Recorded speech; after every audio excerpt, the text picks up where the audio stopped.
दैनंदिन पंचांग दिनांक 18 फेब्रुवारी 2026, वार बुधवार, श्री शालिवाहन शके 1947, विश्वावसु नाम संवत्सर, ऋतू सौर वसंत, उत्तरायण, तिथी फाल्गुन शुक्ल प्रतिपदा, नक्षत्र शततारका, योग शिव, करण पालव, सूर्योदय सकाळी 7:07, सूर्यास्त संध्याकाळी 6:38. सूर्य राशी कुंभ, चंद्र राशी कुंभ.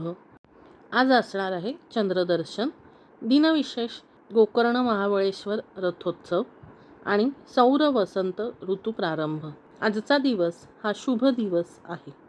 6 ऋतूंमध्ये श्रेष्ठ ऋतू हा वसंत ऋतू आहे. वसंत ऋतूला ऋतुराज असेही म्हटले जातात. गीतेत श्रीकृष्णाने आपल्या स्वतःला वसंत ऋतूची उपमा दिलेली आहे.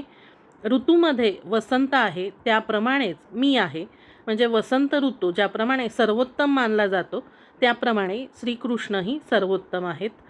वसंत ऋतूला कामदेव पुत्र असेही म्हटले जाते. यामागे एक पौराणिक कथा आहे.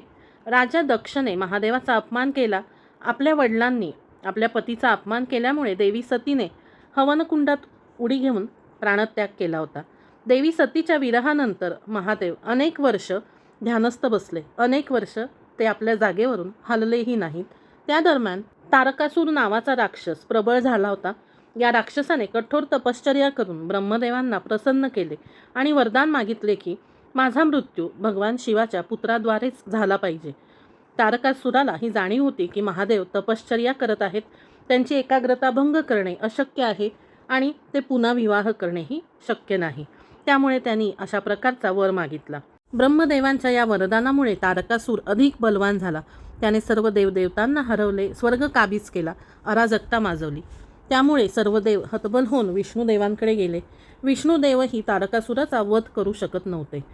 त्यांनी कामदेवांकडे जबाबदारी सोपवली की महादेवाचा तपभंग करावा.